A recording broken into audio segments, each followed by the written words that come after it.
We will start with the posting of the colors. Please stand for the posting of the colors, and since that is you already are standing, color guard, please post the colors. Right, left, light, mark.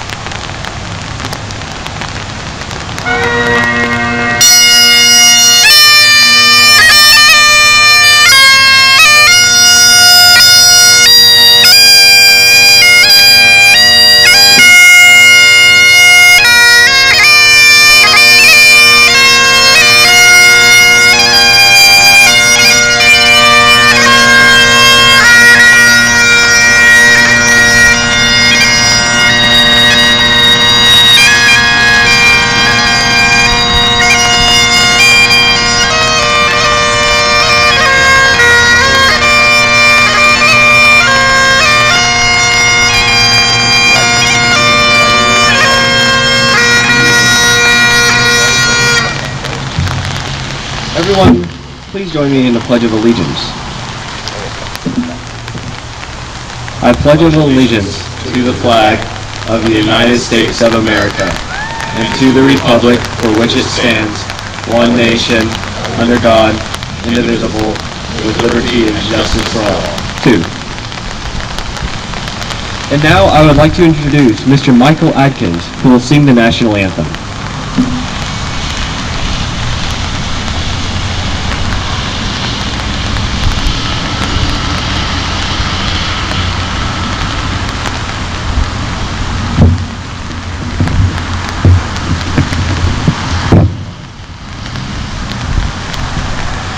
Oh, say, can you see by the dawn's early light what so proudly we hailed at the twilight's last gleaming, whose broad stripes and bright stars through the perilous height o'er the ramparts we watched were so gallantly streaming, and the rockets regular, the bombs bursting in air, gave proof through the night that our flag was still there.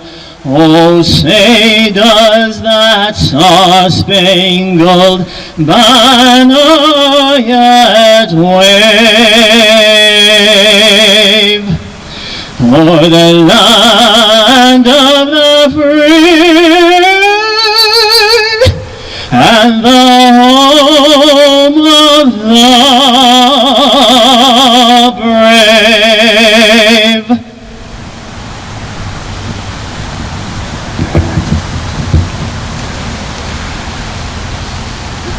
Thank you, Mr. Michael Adkins.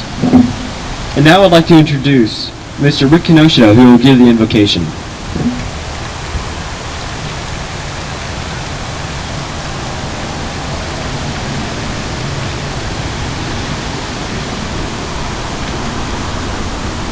Our most kind and gracious Heavenly Father, we are grateful for this opportunity to gather here to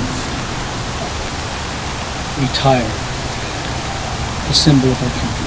We're grateful, Father, for the beacon of light that our country has been, and for the freedoms that we enjoy. We ask you, Father, to bless this country, that it would be continue to be a beacon of light and hope to those around the world. We ask you to bless us with thy Spirit, that it would be with us here as we retire the symbol of our country and all that it stood for and all that those people who have sacrificed for it. We are so grateful, Father, for this country and for all the many blessings that we enjoy as citizens of this country. And we pray for these things in the name of our Savior, Jesus Christ. Amen.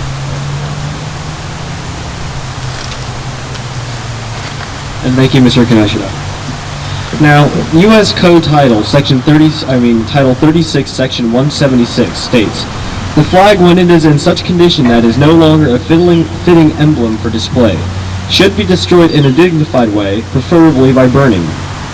Now I wish to thank the American Legion, the Western Antique Aero and Automobile Museum, the West Side Fire Department, and Boy Scouts Troops 378, 282, and 386 for assisting in this flag retirement ceremony. Also, I wish to thank Mr. John Brennan, Mr. Nick Kirby, Mr. Michael Atkins, Mr. Mark Stanfield, Mr. Rick Kinoshita, Mr. Denny Leonard, and Mr. Bob Husky for helping with this ceremony. We will open our ceremony with Mr. Nick Kirby, who will recite the poem written by Johnny Cash, This Ragged Old Flag.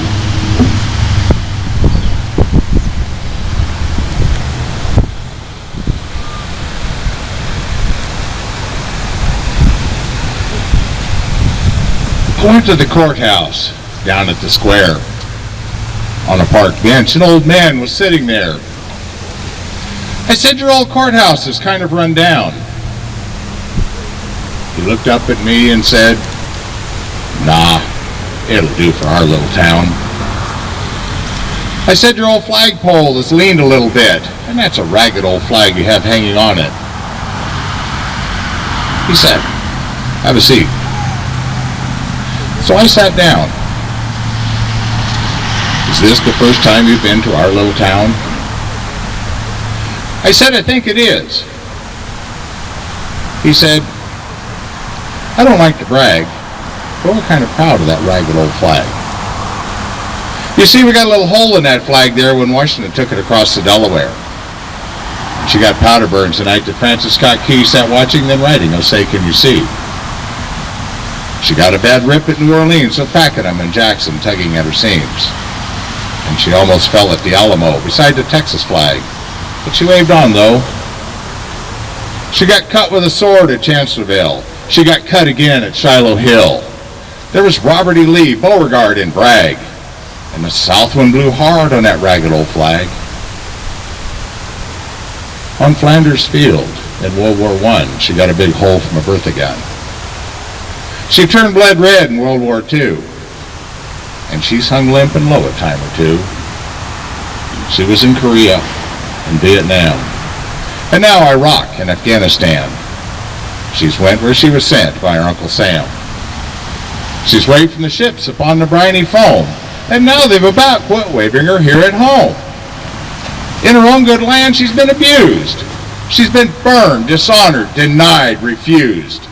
And the government for which she stands is scandalized across the land. She's getting threadbare, and she's wearing thin. But she's in pretty good shape for the shape she's in, because she's been through the fire before, and I believe she can take a whole lot more. So we raise her up every morning, and we bring her down every night. We don't let her touch the ground, and we fold her up just right. You know, on second thought, I do like to brag, because we're mighty proud of that ragged old flag.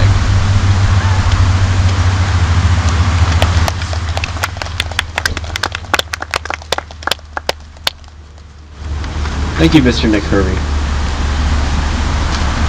Now I'd like to introduce Mr. John Brennan, who will be our principal speaker today.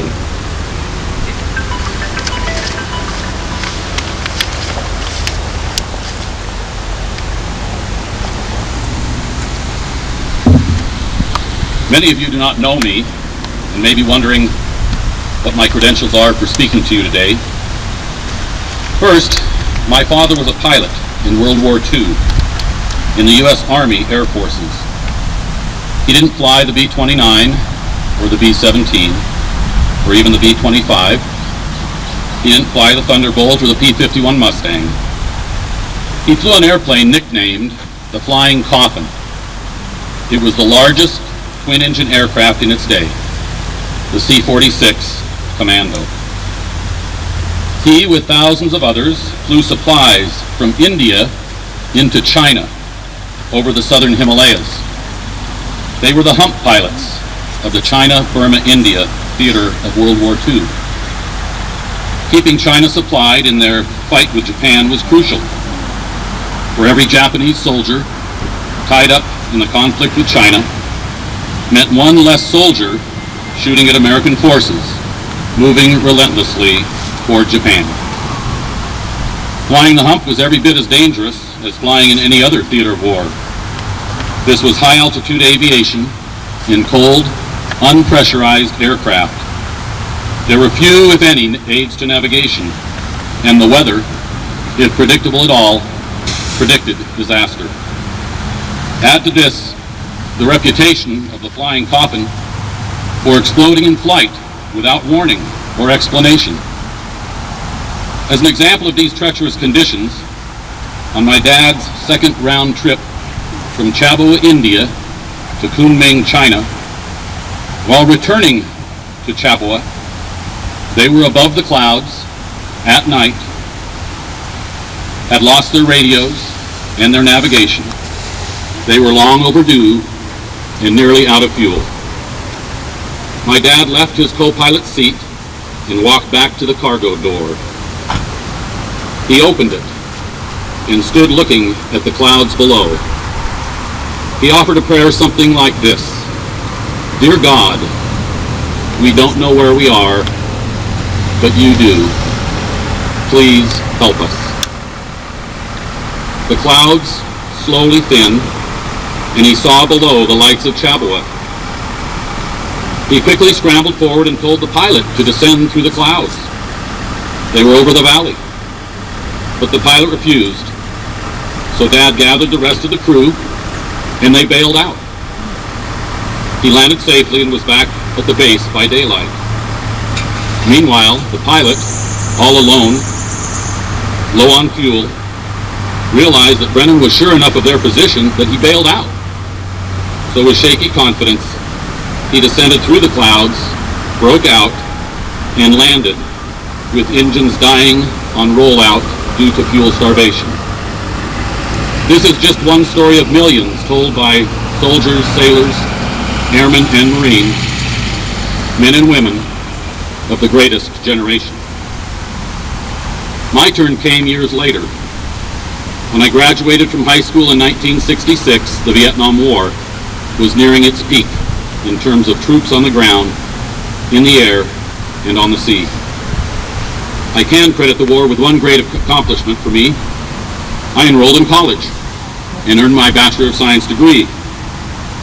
But eventually the college deferment ran out, and rather than submit to the draft, I outsmarted the Army by joining the Marine Corps. My college degree opened the door to officer candidate school, after which I followed my dad by earning wings, though not of Air Force Silver. Mine were the gold wings of a Marine flight officer. My assigned aircraft, the F-4B Phantom. And by the time my training was complete, troops and aviators were coming home by the thousands. And so I count myself as a Vietnam-era veteran, but have never usurped the title Vietnam veteran. Soon another generation came along, and one of my 5 sons, after watching the towers fall on September 11, 2001, turned to me and said, Someday I will serve and defend my country." And that day came. He wears the silver wings of an Army pilot. He spent a year in Afghanistan in 2012 flying the AH-64D Apache attack helicopter, protecting American and Allied troops on the dry, rocky ground below. He continues to serve as he now flies along the demilitarized zone between North and South Korea in hopes of protecting South Korea from a surprise attack from the north. 3 generations, 3 sets of wings. By January 2016, I will have 10 grandsons. Will one of them wear wings of the armed forces and defend the flag of this nation, or will peace prevail? I failed to mention as I began that I was not the first choice to speak to you today. When Dale Harris invited me to speak, he told me I was his second choice. Well, but when he named his first choice, I felt better. That choice was Colonel Frank Borman, graduate of West Point, Air Force fighter pilot, instructor pilot, test pilot, and NASA astronaut, commander of the 1968 flight of Apollo 8 to orbit the moon and return. Commander Borman, with Command Module Pilot James Lovell and Lunar Module Pilot William Anders, became the first humans to travel beyond low Earth orbit, the first to see Earth as a whole planet, the first to directly see the far side of the moon, the first to orbit a celestial body beyond Earth, and the first to witness Earthrise as their home planet slowly rose into view above the moon's horizon. If I am second choice behind Colonel Borman, I have nothing of which to complain. Borman and his crewmates wore on their left shoulder an American flag. The 300-foot-tall Saturn V rocket, which propelled them into space, was also emblazoned with the stars and stripes. Within a few months of their flight, Neil Armstrong would be saluting Old Glory on the surface of the moon. On May 25, 1961, President John F. Kennedy issued this challenge to a joint session of Congress. I believe that this nation should commit itself to achieving the goal before this decade is out of landing a man on the moon and returning him safely to the Earth. Only 20 days before this speech, the first astronaut, American astronaut, was launched into space. Gus Grissom's flight duration was 15 minutes. We had not even put a man into orbit, yet we boldly committed to the moon. Just over a year later, Kennedy again broached the subject of the moon. He said, "We choose to go to the moon in this decade and do the other things not because they are easy, but because they are hard. Because that challenge is one that we are willing to accept, one we are unwilling to postpone, and one which we intend to win." Included in his remarks were these words, quote, "For the eyes of the world now look into space, to the moon and to the planets beyond, and we have vowed that we shall not see it governed by a hostile flag of conquest, but by a banner of freedom and peace. Men and women of our armed forces, astronauts, and yes, scouts, wear that banner of freedom and peace on their shoulder, and I hope all of us wear it on our heart. This look to the future, so eloquently expressed by President Kennedy, is but a continuation of that spirit expressed in action by the founders of this nation. The signing of the Declaration of Independence did not bring freedom from British oppression. Independence would have to be won on the battlefield and on the high seas. The price would be paid in blood. The first installment had been paid over a year earlier, in April of 1775. 700 British troops under General Gage set out from Boston to capture a rebel militia arsenal in Concord. The word had been spread by Paul Revere, William Dawes, and other night riders, so that by morning, 70 colonial Minutemen were gathered at Lexington Green, blocking the British advance.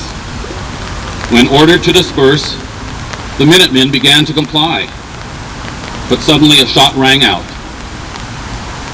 This shot heard round the world echoes still, bringing freedom, independence, and constitutional self-government into all parts of the globe. But the volley that followed left 8 Minutemen dead and 9 wounded. After marching on to Concord and finding nothing, the British turned back toward Boston. But by then, thousands of Minutemen had gathered all along the road. The Redcoats fell by the dozen. The war had begun, but we had no army, no navy, no government, and no flag. In June of 1775, the colonial militia which held the British under siege in Boston Harbor was declared the Continental Army, and George Washington accepted appointment as their commander. The British, attempting to free themselves from the colonial rebels, moved against their strongholds on Breed's Hill. After 3 assaults, the British took the hill, but it cost them 1,000 lives, to the colonists 311.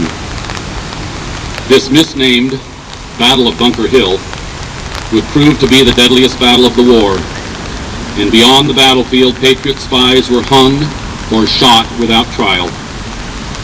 Prior to his execution, the young officer Nathan Hale declared, "I only regret that I have but one life to lose for my country." Without a national flag, the British looked upon colonial flagged ships as pirate ships. Crews were hung when captured. And so on June 14, 1777, the Continental Congress passed a resolution that established the Stars and Stripes as our national flag. And the war continued with bloodshed at Long Island, Brandywine, Fort Ticonderoga, and Saratoga. It was shed at Charlestown, Savannah, Kings Mountain, and the Cowpens. It ended with the British surrender at Yorktown, October 19, 1781. Independence, which had been declared in 1776, became a reality in 1781, only after the price had been paid. Finally, the inspired words of Thomas Jefferson would not only be read, but could be lived. Quote, "We hold these truths to be self-evident, that all men are created equal, that they are endowed by their Creator with certain unalienable rights, that among these are life, liberty, and the pursuit of happiness, that to secure these rights, governments are instituted among men, deriving their just powers from the consent of the governed." He concluded with these stirring words, "And for the support of this declaration, with a firm reliance on the protection of divine providence, we mutually pledge to each other our lives, our fortunes, and our sacred honor." With the creation of the Constitution in September of 1787, and its ratification in 1789, the ship of democracy had set sail. This flag, this nation, has been and still is a beacon of hope for the world. Twice we have rescued Europe from certain destruction. We freed the Pacific from Japanese imperialism. We held back the tide of communism pressed against the Iron Curtain, and eventually saw it crumble. And still millions seek asylum here, fleeing poverty and political oppression, often risking their lives in the process. I conclude with the words of the 19th century American poet, Walt Whitman.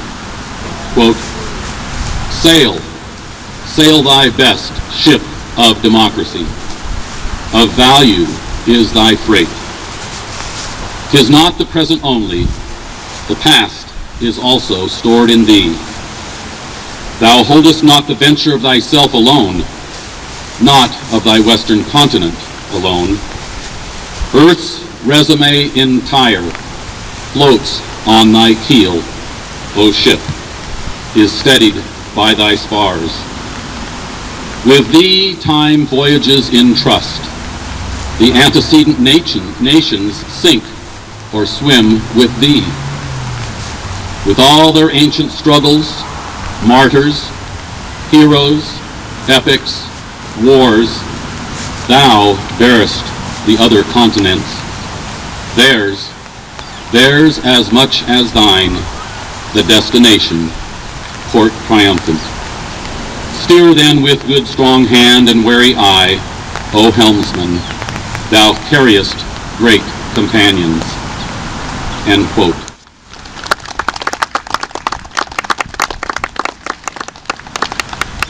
Thank you, Mr. Brennan, for your most inspiring words. Now I'd like to introduce Mr. Mark Stanfield, who will play Amazing Grace.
Thank you, Mr. Stansfield, for that song. We will now proceed with our formal flag retirement ceremony. Men and women in military and Boy Scouts will salute, while the rest of us will put our hands over our heart. Retirement guard attention, and please bring the ceremonial flag forward. Sir, we present this flag that is properly flown over our nation and towards us. Is it ready for retirement? Thank you. Scoutmaster Davis, do you have anything to say before this flag is retired? As this flag represented this nation with honor and with pride, and become worn as a result of its usual service as an emblem of our country. Yes, sir, it has. Mr. Brennan, do you have anything to say before this flag is retired? Has this flag, and all other flags it represents, become unserviceable while flying over our country in Yes. times of peace and war, and as our nation's men and women died in defending its honor? Yes, sir, it has. It has been concluded that this flag and all other flags it represents has become unusable due to their proper service of tribute, memory, and love. Captain, prepare the flag for retirement.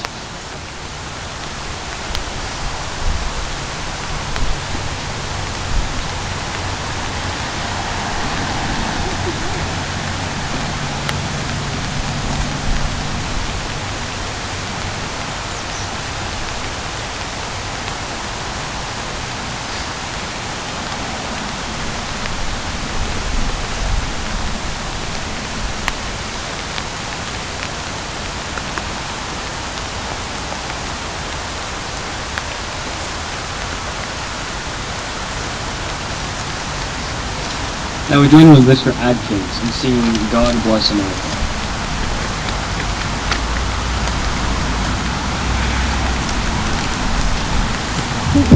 I think the words are on your program there, if you have it. God bless America, land that I love. Stand beside her and guide her through the night with the light from above. From the mountains to the prairies, to the oceans where it flows. God bless America. I was like a bagpipe. What's that? I was like a bagpipe. I think they're cool.